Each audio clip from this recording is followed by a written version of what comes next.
Welcome to Gamecock Pod Live. For the next 3 to 4 years, I'll be committed to the University of Gamecock. This is Rodgers again to the 25, 20, 15, 10. Rodgers scores! Jackie Bradley Jr. delivered for the Gamecocks. Lost it up, looking for Kelly. Touchdown! Can you believe it? And South Carolina is sending shockwaves through the SEC. Frederick plays it in at the buzzer. That's a win! Unbelievable! I don't believe it! And now, live from Studio 54 of the Gamecock Pod Studios, here's the Cockfather himself, Keith Alsep.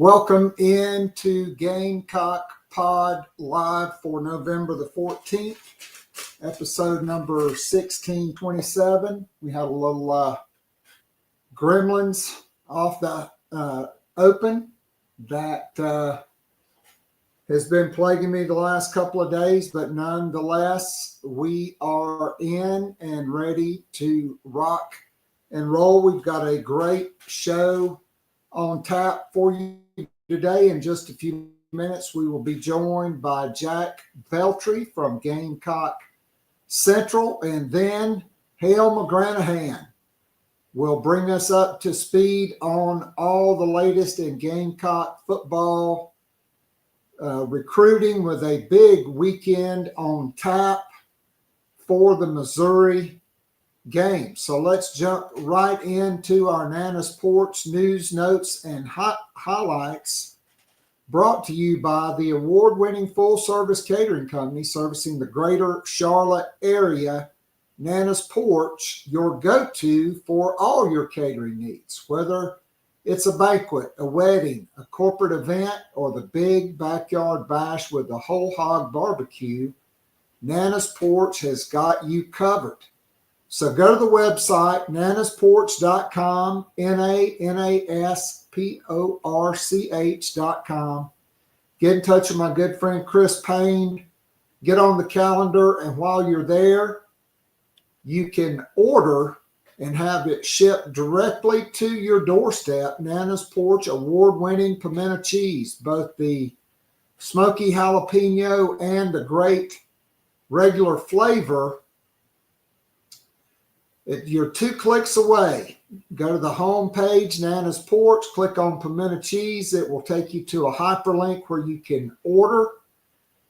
Southern Foods delivers it. There is no shipping cost. And for the month of November, $1 from every container of pimento cheese sold will go to the Fraternal Order of Police in Statesville, North Carolina, for all of their great work with the folks in Western North Carolina in the aftermath of Hurricane Helene. All right, just a couple of notes, and then we'll get to Jack Veltri.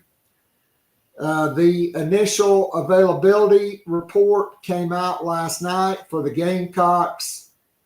Gilbert Edmond, doubtful. DQ Smith and Josiah Thompson, probable. I would expect Tree Babalade to get the start at left tackle. Nick Barrett is out. Matthew Fuller and Ja'Kai Moore out. For Missouri, the big ones, center Connor Tollison will miss the rest of the season. Wide receiver Mookie Cooper is doubtful, as is quarterback Brady Cook. Will have more news, notes, and headlines later in the show. Let's go out to Columbia and welcome in our good friend Jack Veltri and resident Buffalo Bills fan.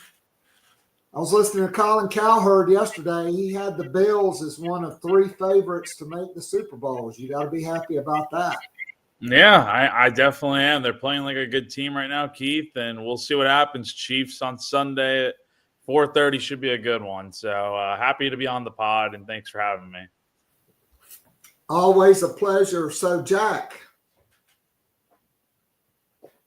I think your first we had you on for the first time after that Oklahoma game where the Gamecocks were futile on offense. They did have one good touchdown drive. They did punch it in from 41 yards out, but 27 of those points were off turnovers. Let's get that straight.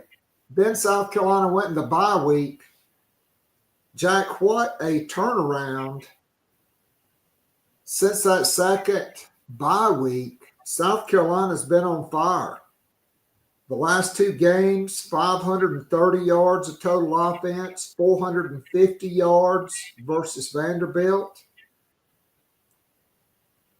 I mean, just your thoughts on how this team has been that successful. Well, for one, they're running the football really efficiently. They're rushing for over like 200 yards a game over these last 2 weeks. They have blocked a lot better, haven't given up a sack since the Oklahoma game, which is really impressive. And I think everyone's getting more comfortable, I think is the biggest thing. Like, you got to remember, you have a redshirt freshman, 19-year-old quarterback under center in Lenore Sellers who, week 1, the first few weeks of the year, he looked a little off at times, like just a little indecisive with what he wanted to do. He relied on his legs a lot, but kind of after the Old Dominion game, he started making some good throws, better decisions. And now that we're 9 games into the year, he looks really, really improved. His decision-making's been great. He knows when to use his legs. He knows when to throw, and he's throwing really well too. Like, his completion rate was at 70% against Vanderbilt last week. And so, I mean, look, there's a combination of things, but it's definitely like the offensive line's blocking a lot better. The perimeter blocking's also been much better. The run game's been great, and Sellers just takes big steps forward every single week. No doubt. So last Friday before Vanderbilt, I was driving to my high school football game, and so I throw on Wes and Chris's preview of Vanderbilt, and they have Connor Shaw as their guest. And Connor Shaw said something that really got my attention. He played for Dow Loggins with the Bears. That's right. In the National Football League. He said Dow Loggins historically has been an outside zone guy. And we really have not seen much of the gap schemes, the pin and pull, and the outside zone, which I've been screaming for to get Rocket Sanders outside and let him go to work. But I think South Carolina's really worked on that. We've seen them shrink the number of wide receivers that they're putting out there from 6 down to about 4 the last 2 games. And you see a lot of Maceo Bennett when he's healthy. You see a lot of Nick Harbor, who I thought had a tremendous bounce-back game against Vanderbilt. And then you see a lot of Jared Brown, and then it's Michael Smith, Brady Hunt, and Joshua Simon. And I think that's enabled South Carolina to have more success with the perimeter runs because, as Shane Beamer said from the opening game, the perimeter blocking was just atrocious. How much do you think that's factored into some of the scheme changes? Oh, most definitely. The perimeter blocking has gotten better. It's not amazing, but it's gotten better, right? I think you're seeing the tight ends get more involved in the blocking. Like, Shane I asked him about Josh Simon earlier this week, and he talked about how much better his run blocking's gotten. And you see it in the numbers and stuff. Like, I think PFF has those guys graded out pretty well when it comes to their blocking, which is good to see. The receivers. I mean, you see some of the holes that are created. I go back to the A&M game. Go back to the first touchdown that Lenora scored to open the game on that first drive.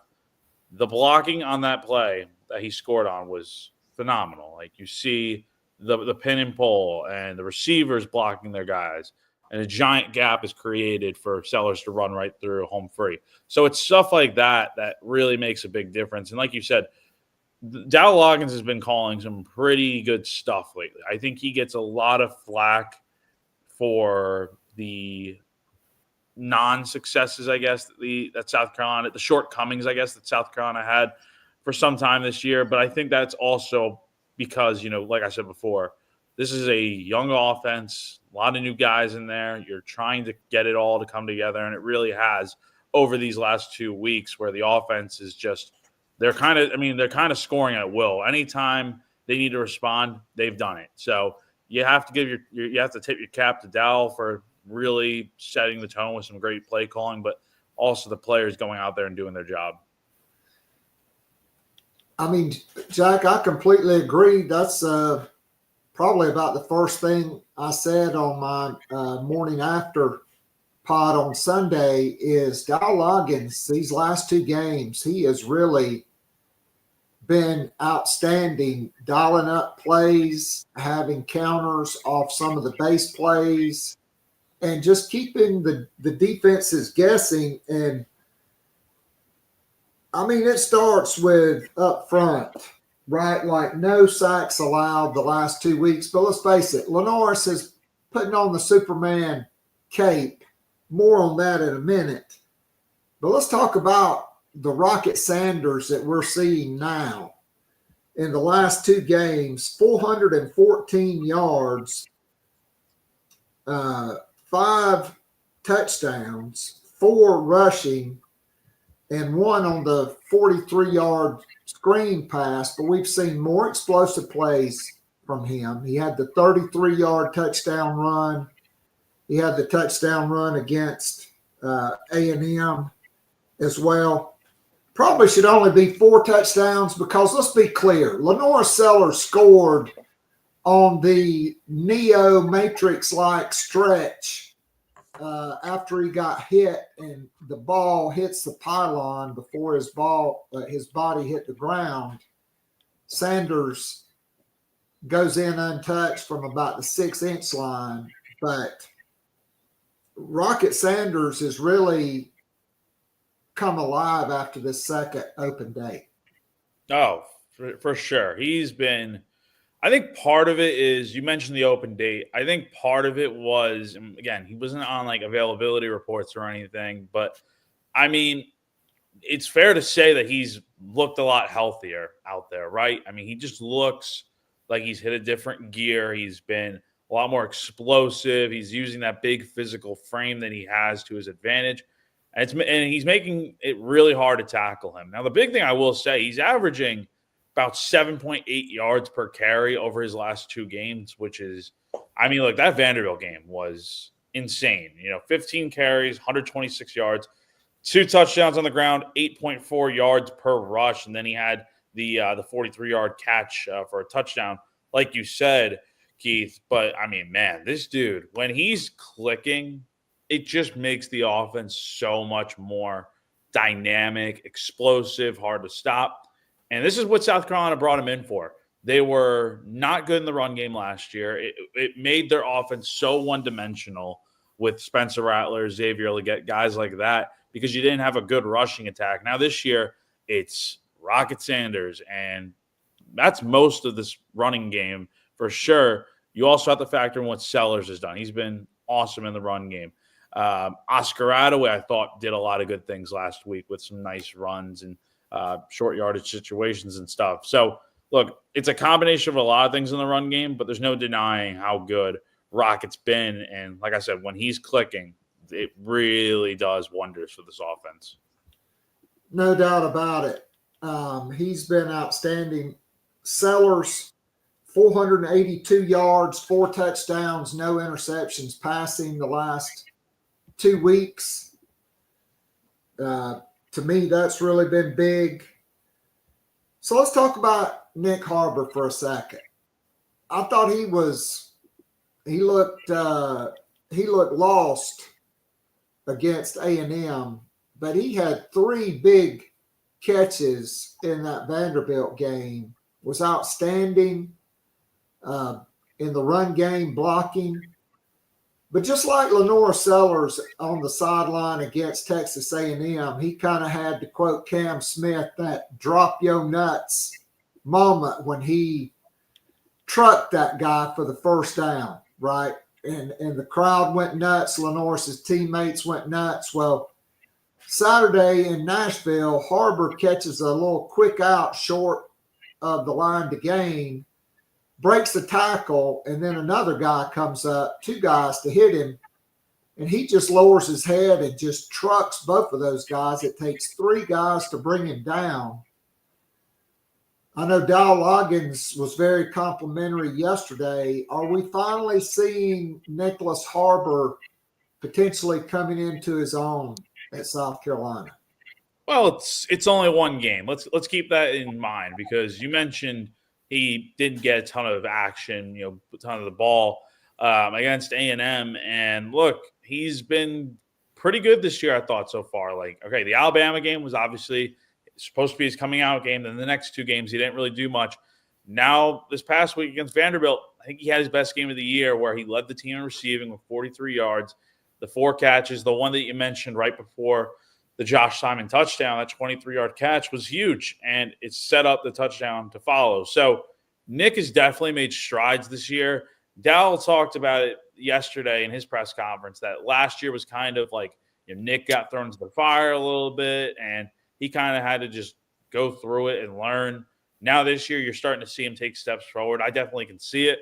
He looked a lot better at receiver. Like, his route running looked better. It looked a lot more crisp out there, in my opinion. And they're getting him the ball, and he's blocking well. So will it continue? I got no idea. I think what you said earlier was a good point about how with the outside zone and stuff, if I'm not mistaken, they're kind of using less receivers. So it's about 4 to 5 guys really right now. And Nick is one of those guys. So the ball is going to come to him at some point, more often than not. It's just going to be about, okay, is he open? Is he catching the ball? There's so many things that go into being a good receiver. And he's got some of those traits that he's developed since coming to South Carolina. But you're starting to see the pieces kind of fall into place a little bit, to where you hope over these final 3 games he can really be a big factor in this offense. No doubt about it. I thought Tree Babalade coming in at left tackle. Josiah Thompson gets rolled up on. He's got a lower leg injury, was not able to go in the second half. Shane Beamer said Tuesday, probably not 100% this week. Having a guy like that who struggled with some injuries himself this year, but be healthy and be able to step in on the road against a top 25 opponent. I mean, this is not last year or the last 5 years of Vanderbilt. I mean, they are a legit team. They're kind of beat up. They were playing their 6th consecutive game. I thought South Carolina caught them at the perfect time. But let's face it, nobody's dominated Vanderbilt the way South Carolina did. And I thought it started with South Carolina's defense just getting 3 and out after 3 and out, holding them to only 7 points, stopping them on 4th down. But Kyle Kennard being an eraser. I thought the 2 biggest plays in this game, after South Carolina missed the field goal, stops Vanderbilt for the 2nd time, they get the ball back. Lenore Sellers fumbles. Missouri recovers on the 15-yard line. They've got a short field with an opportunity to go up 7-0. And boom, Kyle Kennard beats his man and basically took the ball out of Diego Pavia's hands, giving the ball back to the Gamecocks. They march down and score and make it 7-0 at the half. Your thoughts just on Kyle Kennard erasing a turnover? Yeah, that was a huge play in the game. That was massive, because mean, like you said, Keith, like it came literally 2 plays after Sellers fumbled that ball on a play where, if I'm remembering correctly, he was running to the outside a little bit. And I mean, look, the ball got fumbled. It is what it is. But, I mean, look, Kyle Kennard is different. I mean, Shane Beamer even said like, he thought he was going to be good when he came to Carolina. He just didn't know he was going to be this good. I mean, we're talking about a guy that 3 games left to go in the regular season, 1 more for sure in the postseason, potentially more if some things kind of fall their way.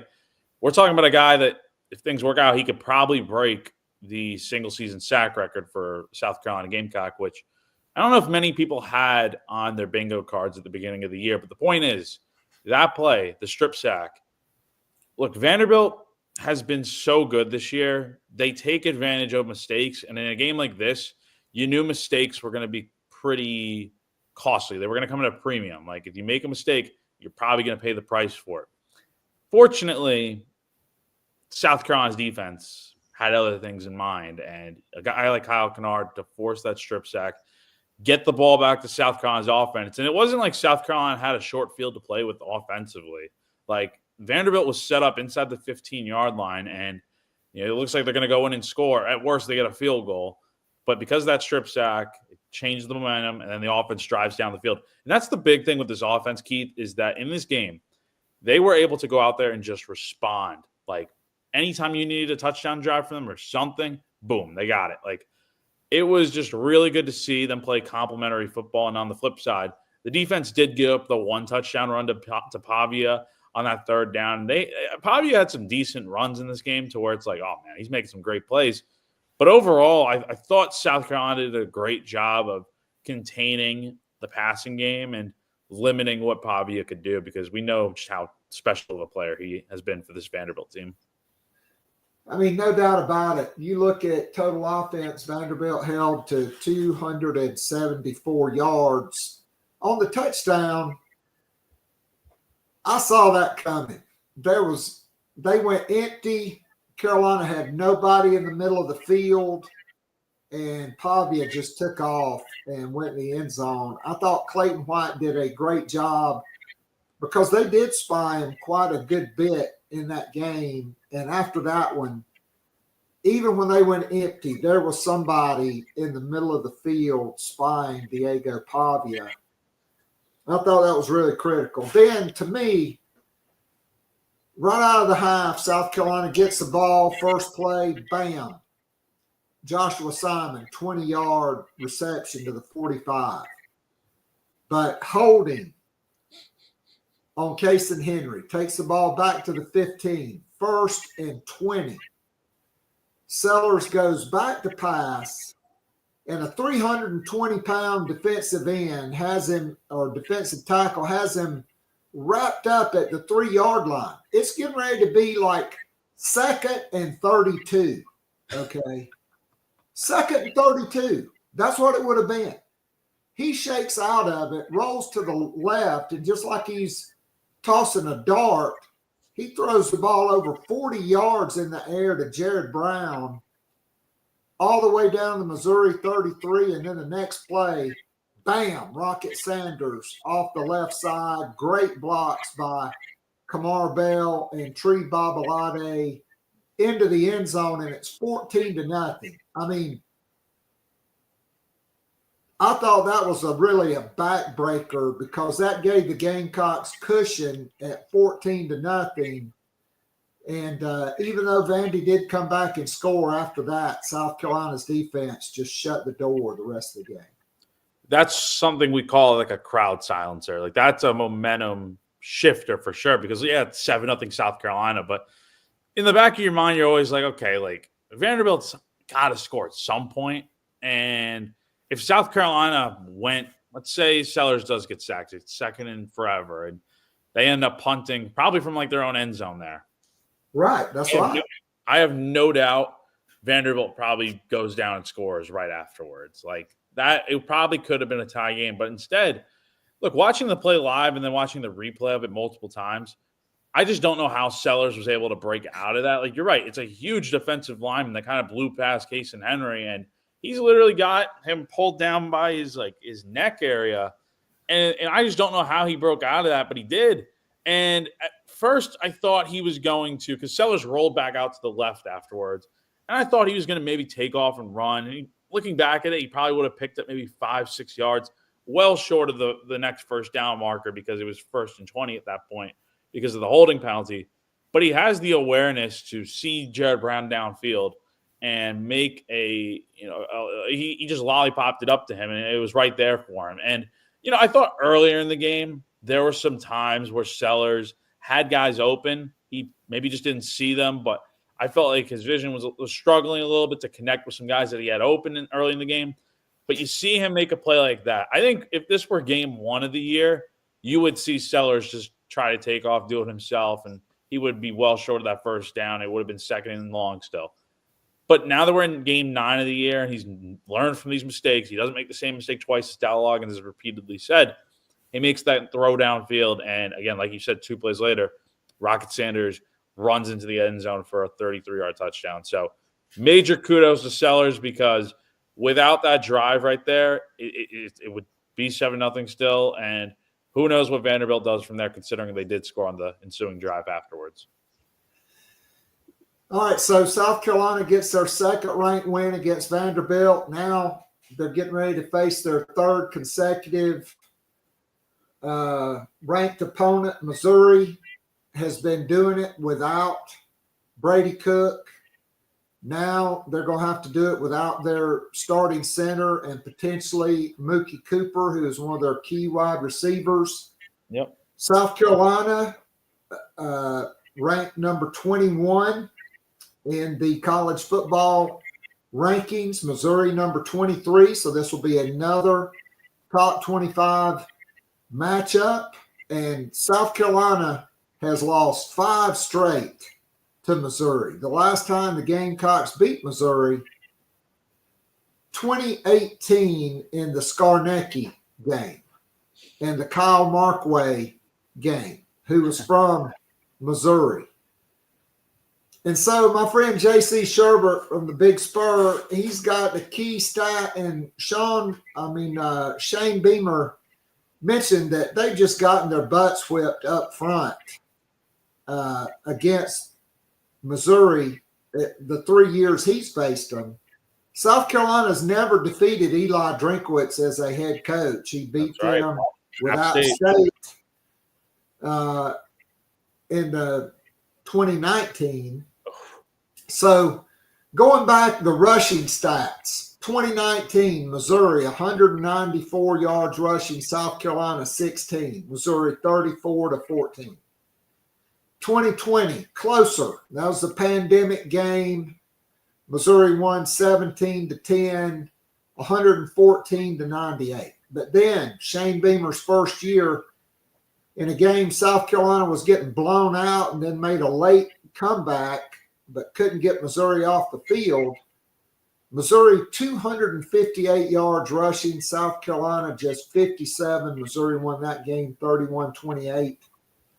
In 2022, this was really the Shat happens game. South Carolina was coming off multiple wins.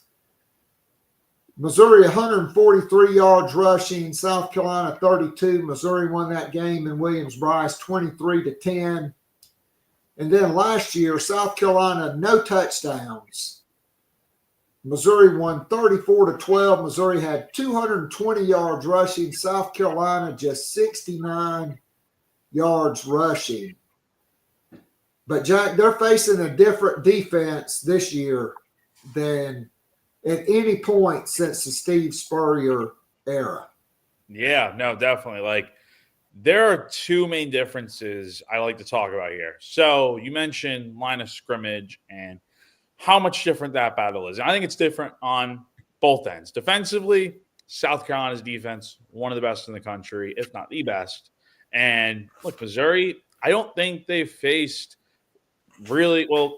I take that back. They've played common opponents in Alabama, Vanderbilt, or A&M. All 3 of those games for Missouri, I mean, they went to double overtime against Vanderbilt, and they barely squeaked out a game. Maybe they should have lost. Then they get boat raced by both Alabama and A&M. And South Carolina handled all those opponents pretty well. I know they lost to Alabama on the road, but that was a game they led going into the fourth quarter. And then, Vanderbilt and A&M, they dominated them. So part of that is because of the defense, obviously. Like, the defense has been stellar for the good majority, if not all of this season. And I think that is going to be something where Missouri doesn't have their starting quarterback right now. Brady Cook is doubtful for this game. So that would mean Drew Pine would start. And the starting center is going to be out. So how does that impact things? And then you also have to look at, they don't have Cody Schrader anymore in the running game to kind of rely on. If he were still around, I think things might be a little bit different right now because of how good he was, especially in the game last year against South Carolina. I mean, they got Nate Noel now, who has been decent this year. He's had a few good games, but lately it's just been a lot of 30-yard rushing games, no touchdowns. So I will say the key for South Carolina's defense is they usually take away something that the other opponent does really well. For Missouri, they like to run the outside zone, and they like to also get the ball to their two top playmakers who make this offense go in Luther Burden and Theo Weiss. So it's very much possible that South Carolina takes away both of those aspects of the game, especially considering the D-line. Anytime they've been asked to blow up the line of scrimmage and blow up the backfield and make quarterbacks and running backs' lives really hard, they've done that. And now the challenge this week is a little bit more so in the secondary. The ball's going to Burden and Weiss more times than not. Are you able to contain them from having the big explosive plays? I think that is the key. The other side of this is, with an offensive perspective at the line of scrimmage, I think the offensive line for South Carolina can go out here and beat Missouri's D-line. I think for sure. Missouri's got a good defense, but I think South Carolina, with everything going on right now with their offense, I don't see them getting slowed down. The sacks, the blocking's been better. And then also Rocket Sanders. We talk about how South Carolina hasn't been able to run the football effectively against this Missouri defense over the years. Are they going to be able to stop Rocket Sanders? I don't really feel like they will. I think this is another big game for Rocket, and with just how hard he is to bring down and the fact that they also have Sellers in this offense that can run, it's going to cause a lot of issues for Missouri on both sides of the ball. So I think South Carolina's in a good position here. I see why they are favored by as much as they are in this game. But it's going to come down to doing those two things. Like, can you win at the line of scrimmage? Can your run game be effective? And then the third thing, actually, can you slow down, whether it's outside zone or the lethal receiver combo that you have out there? I mean, I agree. Look, Theo Weiss, 41 catches. Luther Burden, the third, 45 catches. Joshua Simon leads the Gamecocks with 27. I mean, these guys are big-time playmakers. Nate Noel and Marcus Carroll have combined for almost 1,000 yards. Granted, they've, played all their non-conference games. Maybe it's a little inflated. Drew Pine is completing right at 60% of his passes. He threw 3 touchdowns and no interceptions in a game that against Oklahoma, Jack, that was the first half was about like watching paint dry. It was 9-3, all field goals, no offense whatsoever. And then the fourth quarter, about the last really 6 minutes, a football game broke out. You had 2 wild defensive scores. Oklahoma really was in control of that game. But Theo Weiss made big play after big play, and Missouri's defense gets the strip on Oklahoma's quarterback and scores with less than about 30 seconds to go to get the win. I'll say this. I think 13 is too many because Missouri knows they can beat South Carolina, just like South Carolina knows they could go to Nashville and beat Vanderbilt, because nobody on their roster had ever lost to Vanderbilt. Well, nobody on Missouri's roster, including their head coach, has ever lost to South Carolina as a head coach. No, you're definitely right. And so, to me, they still got to go do it And I think it's a perfect opportunity. I don't know if they're sandbagging on Brady Cook. I do think the starting center being out, but Missouri plays complementary football. They've been really good on defense. They are dangerous in special teams, and they have still been productive on offense. So I do agree with your keys. Give me, you got an early score prediction, or you got a wait and release that on Friday on Gamecocks? Yeah, that'll be a Friday thing. But I will say, I do think South Carolina's going to win this game. Before the season started, I put out my season predictions, and this was a game that I think South Carolina was going to lose at the beginning of the year just because they have not been able to beat Missouri for whatever reason. That's the thing with this Mizzou team, like you said, Keith. They haven't lost to South Carolina since 2018. But, I mean, look, yeah, you can carry the mentality in just like South Carolina would against Vanderbilt, but none of that really matters in the grand scheme of things. Like, the teams are different. South Carolina's gotten better in areas where maybe they struggled last year. And I think it's just going to make such a big difference. Like, Missouri, I'll give them credit. They are 7-2. They figure out ways to win games like they did against Oklahoma in a game that you can argue they should have lost. They probably should have lost to Vanderbilt as well. So there probably should be a few more losses on the schedule.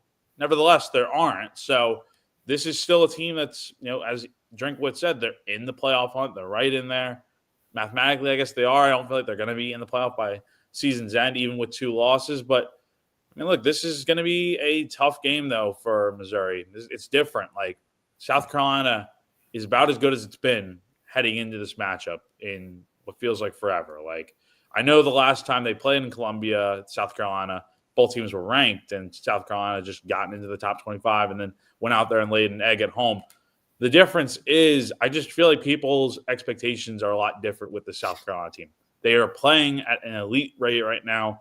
Everyone's paying attention to them. They're in the college football playoff rankings and talk. And just I think they also have the strengths right now where they maybe had weaknesses at last year, like I said before. I mean, this is every game from here on out is the biggest game of the season. But you get this one, you're 7-3. You know you're going to win at least 8 games. That's probably going to put you in Florida, right? Back in Tampa. If you beat Clemson, maybe in Orlando, Jacksonville. But you're going to be in what should be a warm weather, not really good bowl game. If you get this one, and look, a lot of stuff probably has to happen, but you got to pull for Missouri to keep winning after you beat them, and pull for Clemson to beat Pitt and Citadel and climb in the rankings. So that win could elevate you in the college football playoff rankings. No, definitely. Here's the thing. I've seen the playoff discussion a little bit for South Carolina. I think there is a definite chance they could get there. It's going to be tough with 3 losses. Here's the thing, though, for anyone saying that South Carolina is out of it, they are not. Look, we don't know how this 12-team playoff is eventually going to be shaped out. We don't know. There's still so much football left to go. Indiana could get smoked by Ohio State next week, and that drastically changed things. BYU could lose a few games here and there because they're kind of on the ropes right now, it feels like, even though they're still undefeated. A lot of things can happen to where if South Carolina keeps winning games and they keep playing well against these opponents, it is very much possible that they get into that playoff, even as a 3-loss team. Because I'll tell you what, Keith, you mentioned Clemson needing to keep winning. Let's say Clemson somehow gets into the ACC title game and South Carolina ends up beating Clemson in Death Valley in a few weeks. And then Clemson goes to the ACC title game. They win that. They're an auto bid for the college football playoff. And then let's say A&M, for instance, goes and wins the rest of their games against Auburn. I think they play New Mexico State. And then they play the big showdown against Texas to end the year. They go to the SEC title game, and they end up winning that.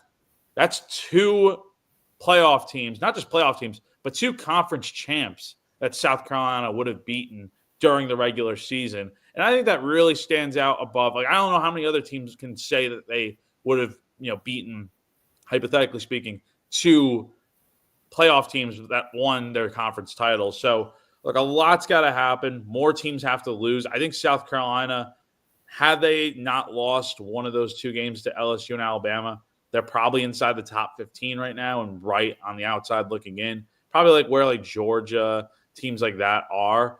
And I think South Carolina could beat most of these teams that are in front of them for sure. But they have 3 losses, so you have to keep that in mind. Never say never, but a lot has got to happen. And South Carolina can't lose another game. 9-3, and then you just hope a lot of teams drop some games over the next few weeks and they kind of beat up on each other. No doubt. Jack, great stuff as always. Thanks for being on. We'll look forward to catching up with you down the road, hopefully after the Gamecocks have exercised the demon that is Eli Drinkowitz and his head coaching tenure. Yeah, well, I certainly hope so. It's been a while since South Carolina's won this game, so hopefully this is the year, and we'll see, Keith. So thanks so much for having me. I appreciate it. Absolutely. That was Jack Veltri from Gamecock Central. Now let's go right back out to the capital city, over to perhaps Forest Acres, and welcome in Hale McGranahan. Hale, how's the family? We're good. Hanging in there. Forest Acres indeed. It's raining over here. So we got a little damp this morning, but we're doing well. So how long does it take you to get to Zesto's from where you are? Maybe 2 minutes. By car. Outstanding. All right, so Hale, a huge recruiting weekend on tap. Line it up for us, official visits and the top unofficial visitors for the class of 2025. Yeah, so 3 official visitors. Mike Tyler from Hammond, the tight end who's committed to LSU. Kevin P., offensive lineman from Lancaster. That's a 3-star Georgia Tech commitment. And the third one is oh, God, just slipped my mind. I need to pull up my story. Michael Clayton from Warner. Oh, Michael Clayton. How could I forget Michael Clayton, the 10-400-meter track guy from Warner Robins, Georgia, committed to Rutgers. He's a 4-star. Yes. Came to, I think it was the Akron game, then got an offer earlier or about a week later. So he's one of the more recent 2025 South Carolina's offered. Same with P for that matter. But, yeah, three players who have some interesting upside for sure, especially with Michael Clayton. I think that would be a nice pluck for Torian Gray if he's able to add him as a cornerback. And it's kind of interesting. Carolina's sniffing around on a couple Rutgers commitments.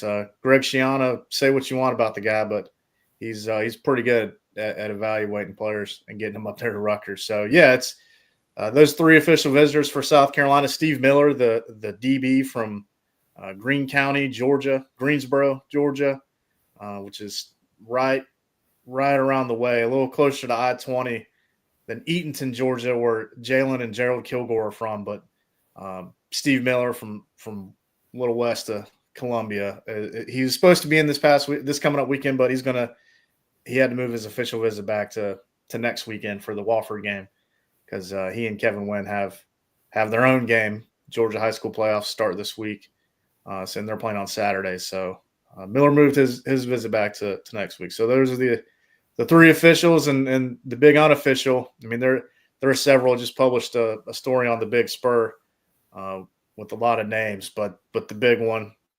No offense to anybody else who's coming in this weekend, but there's one big unofficial visitor who's probably a bigger deal. Well, I shouldn't say that. It's Jared Smith, defensive end from Alabama, committed to Auburn, who's coming back, came to the LSU game earlier this year. Then I would say the next big-time guy, well, I guess there are 2, as I keep talking.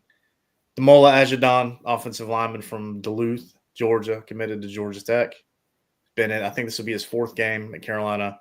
Of course, Donovan Murph from Irmo, receiver, reclassified from 26 to 25, big-time target for Carolina. So it's it's those three guys. No offense to Ajidon and of course my guy Donovan Murph, who I'm a big fan of, but 5-star defensive ends they don't come around that often. We've seen them over the years for sure, but it's a big deal anytime you're able to get one on campus.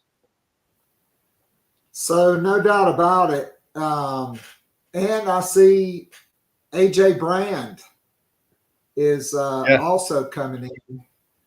And so Oscar Attaway III's dad just hopped in. And so, Oscar, we were singing the praises of your son earlier for just how well he's played the last 2 weeks, spelling Rocket Sanders, who's obviously had his best 2 games. Hell, the Gamecocks have quite a 1-2 punch there coming down the stretch. Yeah, I think this is exactly what they envisioned back in January when they signed those 2 guys, along with Jawarn Howell for that matter, another really talented transfer running back. But yeah, Rocket was obviously going to be the lead back. I don't think that was a secret for anyone. And Attaway coming in and being that next man up, very, very good 1-2 punch, and they're clicking at the right time. This is when you want to be able to lean on your running game when you have to, and they've certainly been able to do that against 2 pretty good defenses too, like A&M. Let's not forget how good they are and where they were at from a statistical standpoint the start of this month, and Vanderbilt. Even though it is Vanderbilt, they're playing really well on defense. Clarkley's obviously defensive minded guy, so being able to run the football like Carolina has against those 2 opponents, that's very encouraging. And yeah, Attaway's looked good, man. It's been fun to see him really turn it on too, along with Rocket. Those guys have been great. I mean, no doubt. I mean, so Hale, I got to get your take on this because after the last 2 weeks, Missouri's seen South Carolina rush for over 200 yards. There have been a lot of short passes to Joshua Simon where he's broken tackles, even catching it behind the line of scrimmage. Don't you think Missouri is just going to dare South Carolina to try to beat them with the vertical passing game on Saturday afternoon? Yeah, that seems like a logical way to try to defend these guys. That would be my assumption. I don't know that South Carolina has been all that effective with the vertical passing game. I don't think they have. Just off the top of my head, I can't remember many plays they've been able to hit downfield. So yeah, if I was another a defensive coordinator trying to come up with a game plan against these guys, I would load up the box and see who can beat me deep downfield. Which receiver? Sellers can get the ball there. It's just a matter of somebody getting on the receiving end of it, and that's been a challenge at times. That's right. That also opens up potential explosive plays in the run game if they break into the second level. It's going to be an interesting chess match. South Carolina's lost 5 straight. They are a 13-point favorite. Hell, when I saw that, I just thought that was too many. I thought that was rat poison. What you think about that? Yeah, it does feel high, just given the history with Missouri and South Carolina and how this game's gone the last 5 years. Somehow South Carolina has found a way to play one of their worst games of the season during that 5-year stretch against these guys. So I also look at it like, man, that can't last forever, right? Eventually South Carolina is going to win this game again. And I was probably sitting here with you on this very podcast saying those exact words a year ago or the year before that maybe. Logic says like it's going to have to change at some point. And to me, when you look at South Carolina and what they've been defensively and how good they are on that side of the ball, like that's the obvious place to start when trying to figure out a way to win. And Missouri's pretty banged up on the offensive line. I think their center's out. I think maybe their left guard is too. I don't know for 100% sure on that. You know, it sounds like Drew Pine's playing quarterback, and while he's a decent college quarterback, Missouri's given up a lot of sacks to SEC teams this year. So it may not necessarily matter whether it's him or the other guy, Brady Cook, or whoever else. Like, I think South Carolina is going to be chasing around the quarterback a lot on Saturday night, evening, afternoon. And I think I think that's going to go a long way, because during this 5-year stretch when South Carolina's been losing to Missouri, they've had some issues on defense. And they've obviously had issues on offense too over that period of time. But the defense is as good as we've seen around here in a long time. And I think that's going to help South Carolina get above that 13-point spread we're looking at right now. No doubt. So, Hale, you mentioned the big unofficial visitors, Demola Ajadun, the 4-star offensive tackle, been committed to Georgia Tech. With him coming back to now, what is this, his fourth home game? I just have to think the tide is really turning with him. Also great to have Donovan Murph back for what should be another great environment before he takes his official visit to Clemson for the Citadel game. One interesting name you have on there, A.J. Brand. Is he just coming to hang out, or is there some smoke here? Maybe a little bit of both. Kind of both those things to answer your question. He came to, I think it was the Ole Miss game he was at earlier this season. So he's been over at least once.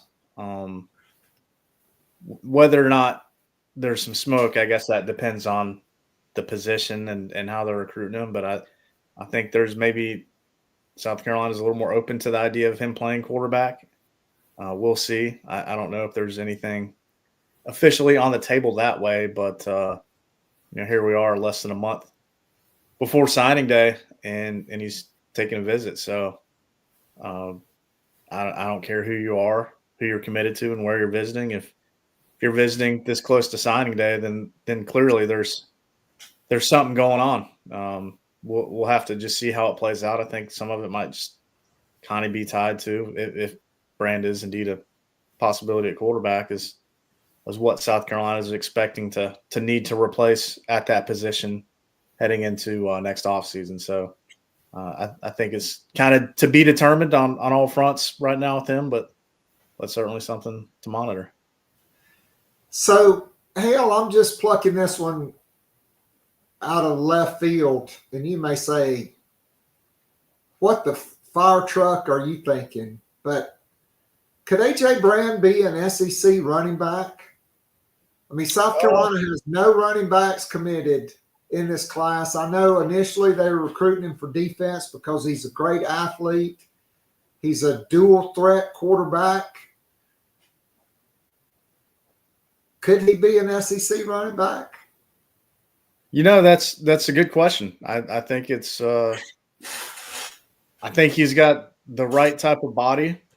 He's maybe a little tall, 6'1", maybe closer to 6'2". Obviously, that's not too tall to play running back, but he's around 205 pounds, 210. So yeah, physically he's got he's got that going for him. And obviously a really good athlete and good with the ball in his hands. So yeah, and he's tough too. I mean, he's physical enough, I would think, to where there could be something there. But I do know that he wants to play quarterback. So I can't imagine that if he ends up at South Carolina that running back would be the very first look for him. But hey, it seems well within the realm of possibility. I always wondered what Dakereon Joyner would have looked like as a running back if that's where he got to start when he got to college. But we know that took a little while to get there. So I don't know. I mean, I could see it, but I don't know if that's in the cards to answer your question.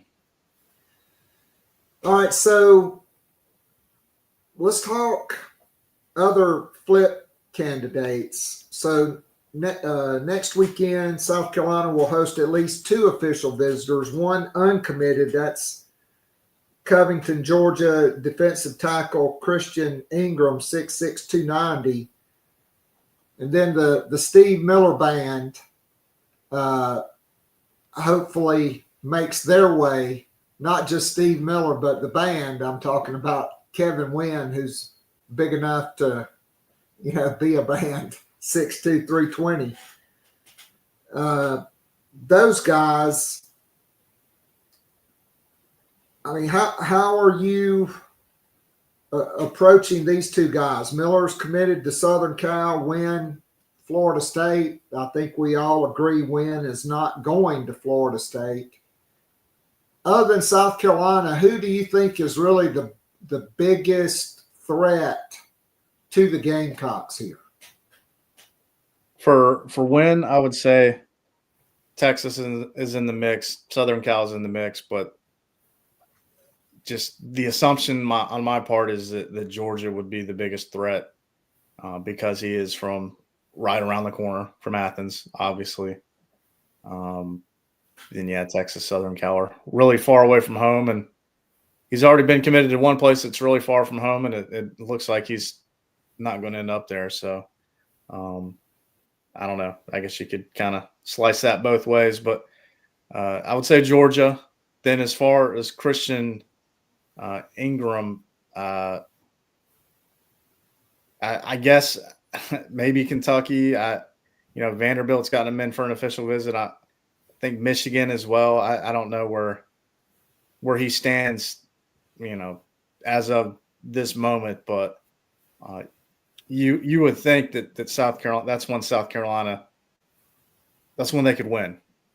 I don't know how hard Georgia is in on him right now. I need to, update myself with where things stand for him, because this visit's been scheduled for about a month now, and they've had so many defensive tackles come in since then, and some who have kind of reemerged and gone off the radar.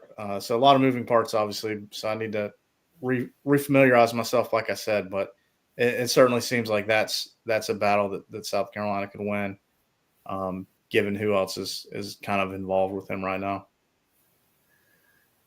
All right, so I want to ask about a couple of junior college players. Xavier Hardy, who was in town for the Texas A&M game, and then Shandavian Bradley, who's a bounce back. Gamecocks recruited him. He was a 5-star out of Platte City, Missouri. He signed with Tennessee, left there.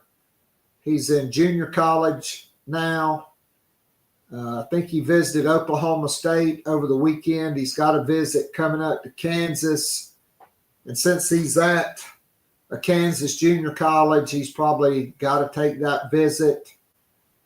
He did tell Chris Clark from Gamecock Central he was planning to visit South Carolina. How do you like the Gamecocks' chances with these 2 guys? Yeah, he's he being Bradley has been to Carolina before, back in the summer of 22, I think it would have been. And it took an unofficial, took an official.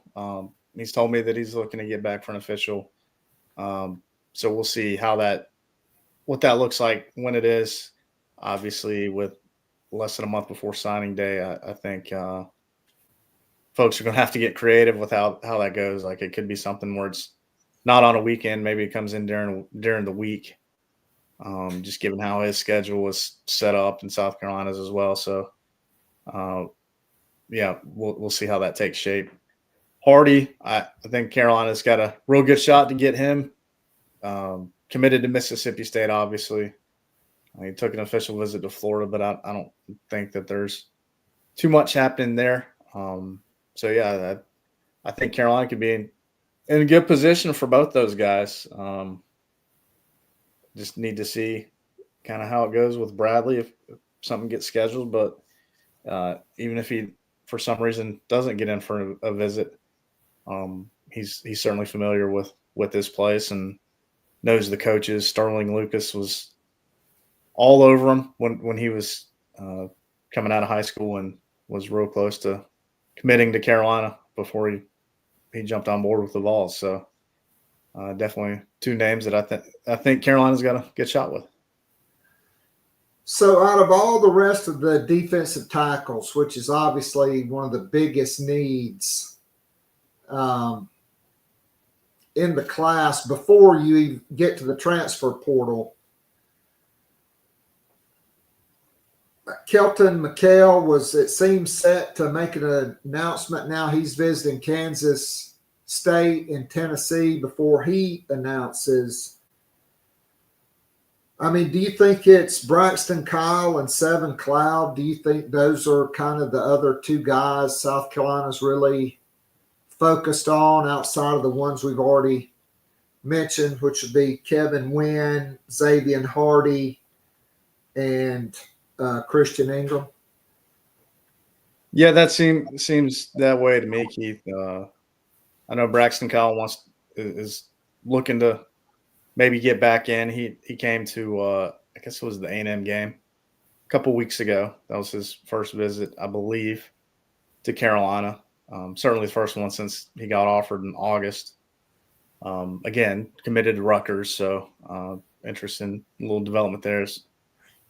And he's got some other folks coming after him as well. Texas, I think, Georgia.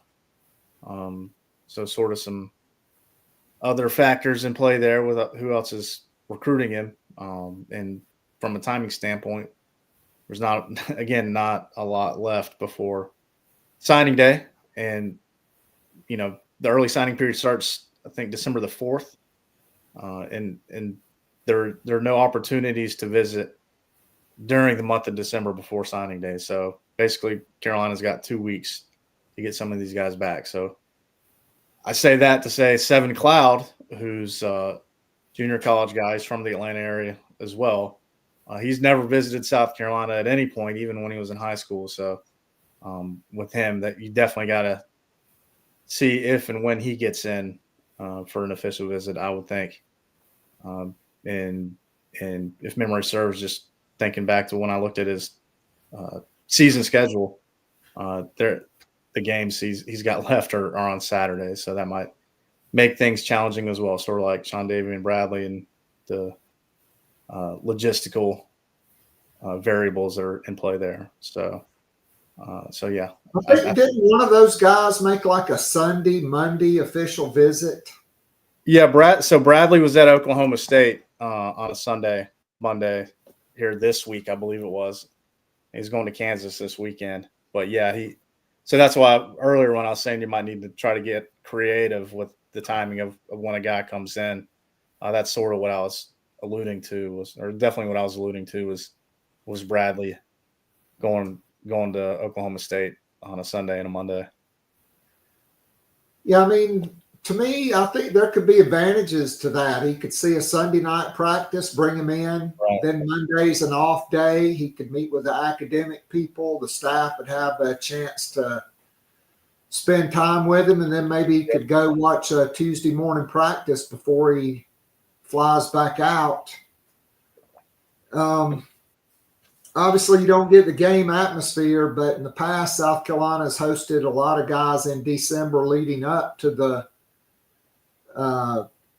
early signing period, or back in the day, even January was a big official visit month, and there were no games to see.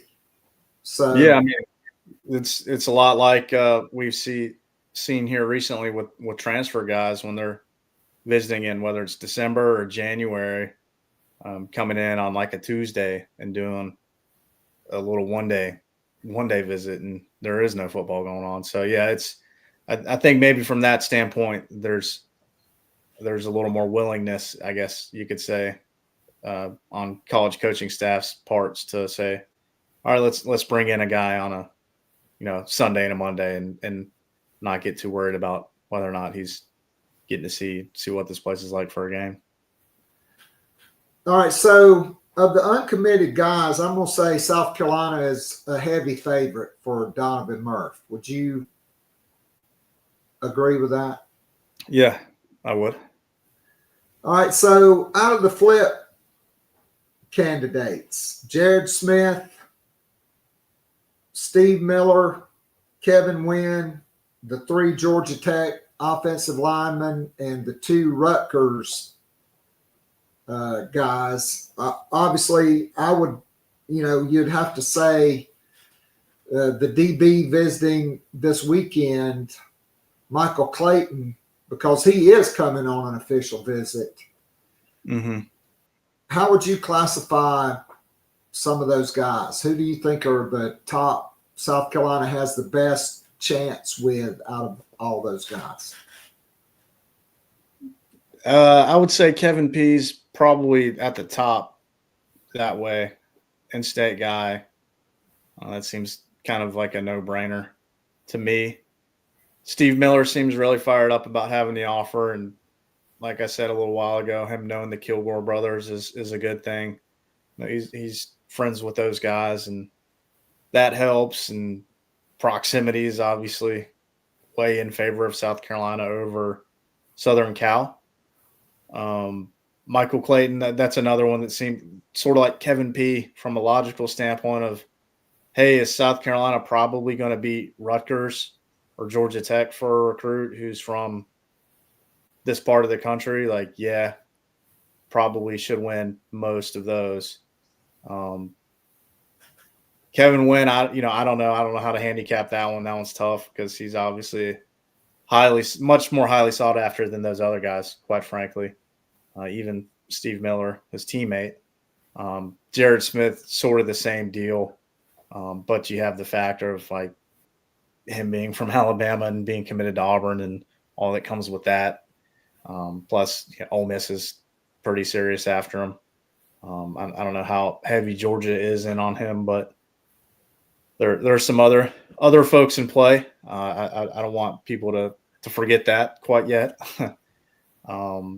Then if there's anybody, I guess Jimmy Bryson, the other Georgia Tech offensive lineman, he said some good things to folks after his visit to Georgia Tech this past weekend. Then Damola Ajadon, who like we said, has been to Carolina for I think 4 games this season. This could be he's kind of a big deal. I mean, Clayton's a 4-star guy. Murph is a 4-star guy. Ajadon is a 4-star guy. Mm-hmm. I mean, would you classify Mike Tyler? How would you classify him? I think. Oh yeah, he's definitely up there too, right? He's definitely up there too. So I forgot about him somehow. As far as chances for South Carolina getting him, I think I think they're in a great spot to get him on board. As far as like star rating, is that what you're asking? Where I think he would be? I don't have a problem with him being a 3-star. I hate to say this because it's not really sound when you're trying to evaluate just a prospect, but little reluctant to really push the ranking thing with him because of the competition he plays against. Like I want to see him against better players, and granted, everybody who's come from the high school level is making a big jump, but I don't know. He's always the biggest guy on the field by a significant margin, and is certainly stronger and faster than everybody too.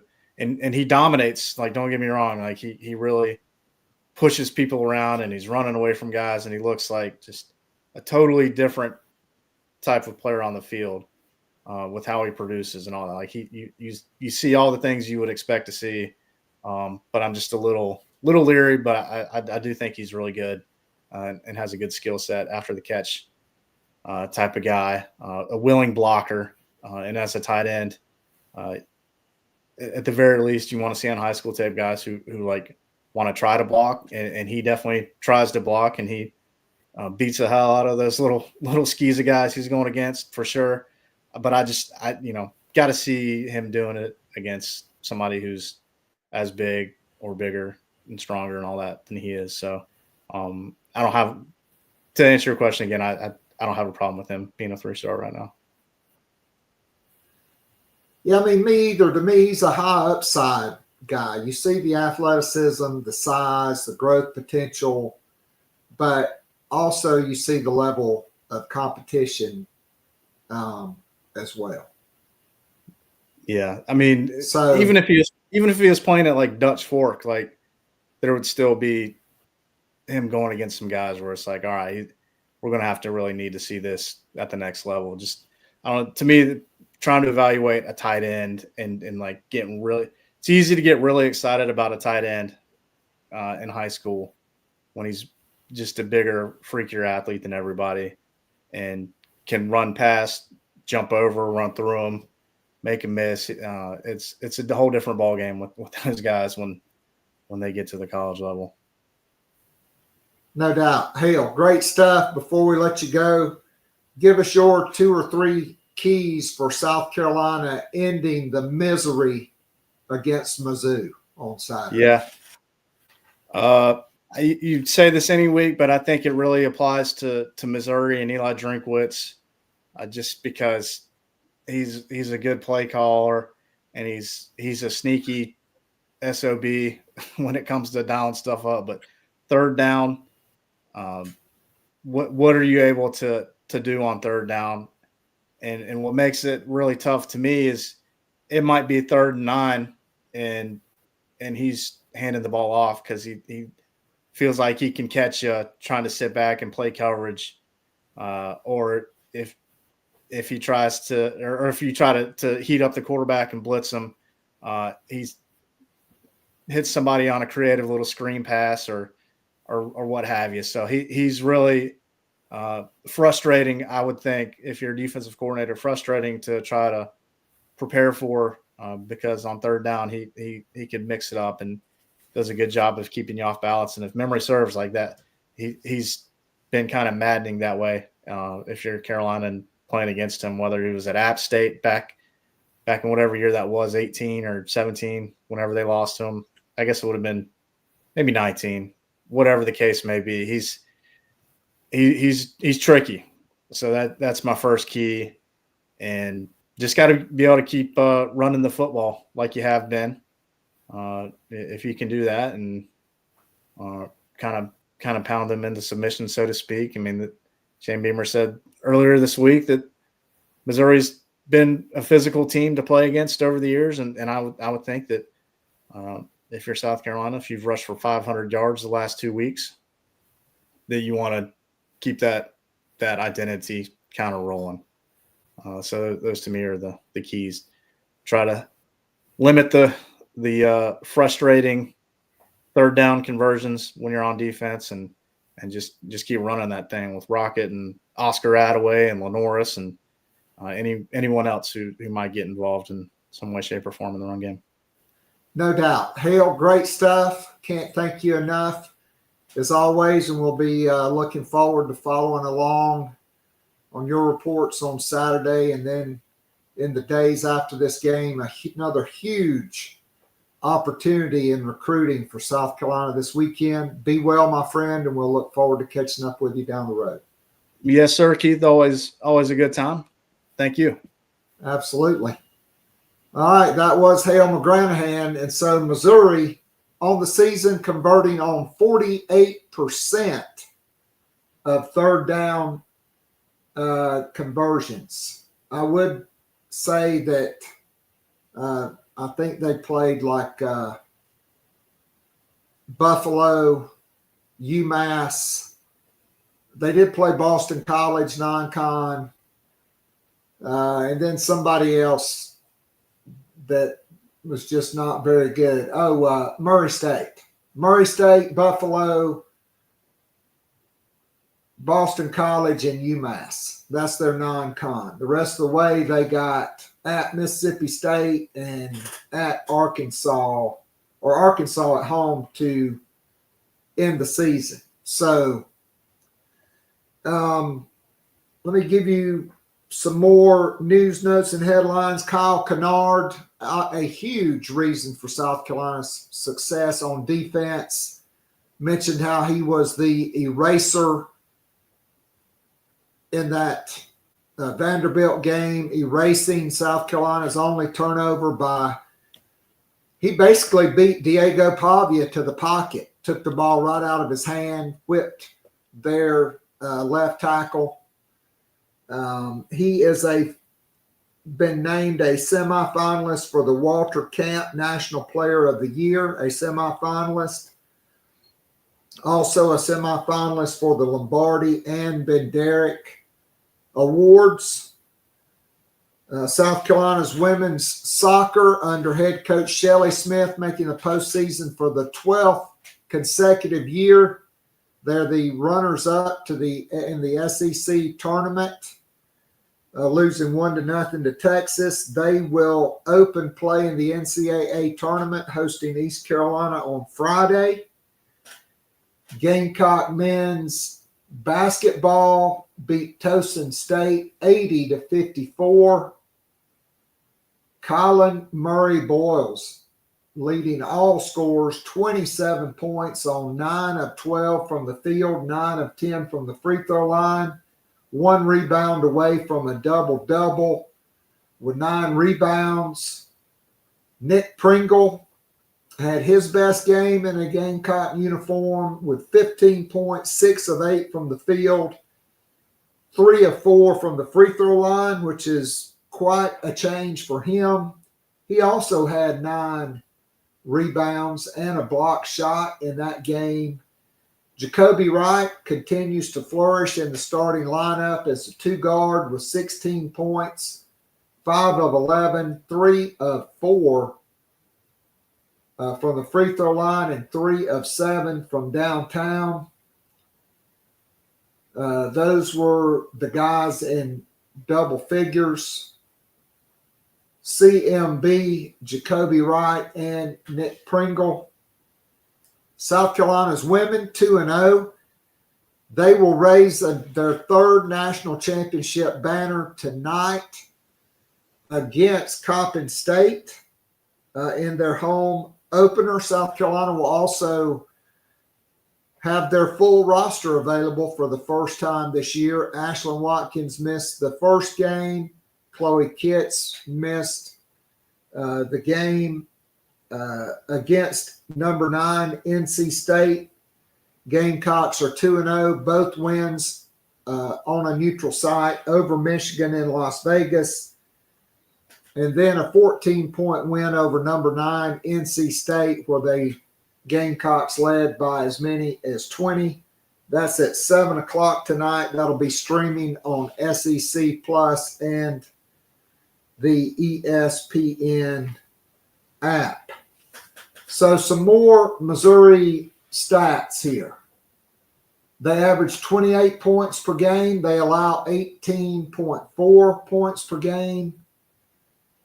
But to me, the biggest key, other than stopping the run, and I agree with Hale, I mean, they convert almost 50% of the time.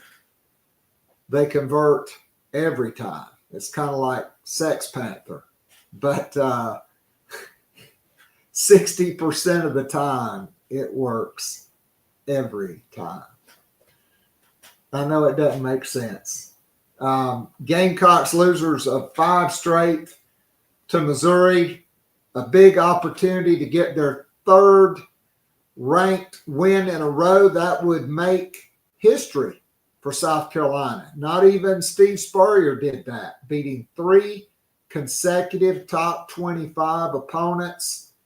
Gamecocks beat Missouri. They're guaranteed, unless you just really collapse against Wofford, of having at least an 8-win season. Gamecocks have a great opportunity to potentially run the table and be 9-3 and be in a really great situation. Maybe on the outside looking in, maybe sneaking in the college football playoff, but maybe in a great bowl game. And so it's all out there for the Gamecocks this weekend. You just do not want a repeat of 2 years ago when South Carolina was ranked and couldn't get Missouri off the field in the first half, and Brady Cook ran wild. But this is a different South Carolina team. They are peaking at the right time. They are hitting their stride. They have been dominant on defense all season long, except that LSU game. And, they had to play the second half of that game without Lenora Sellers, and they also, quarterbacks turned the ball over and gave LSU short fields. And I think we all know the refs put their fingers on the scale, and hell, they put their foot on the scale in that one. So it's all out there for the Gamecocks. They are a 13-point favorite. I don't care. Just win the damn game, okay? Just win, baby. Win. Al Davis. So tomorrow we'll have our Football Friday show. Appreciate everybody in the Nana's Porch chat box. Craig, Chris, William, Oscar, and everybody else. I agree. South Carolina has to impose their will running the ball. You can't abandon it.